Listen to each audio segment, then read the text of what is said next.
salam. All compliments, all physical prayer, and all monetary worship are for Allah.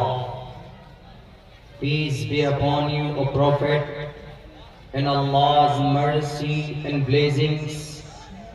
Peace be upon us and righteous slaves of Allah subhanahu wa ta'ala. I bear witness that no one is worthy except of Allah subhanahu wa ta'ala. In the name of Allah, the most benevolent, the most merciful, O my Lord, expand me my praise is my task for me. Remove the impediment from my speech so they may understand what I say. Bahunam janmanamante jnanvan mam parpadiyate vasudeva sarvamiti samahatma sudurlabha. Om sahnavavatu sahno bhunaktu sahviryam karvavahe tejasvanavadidavastu ma viddishavahe.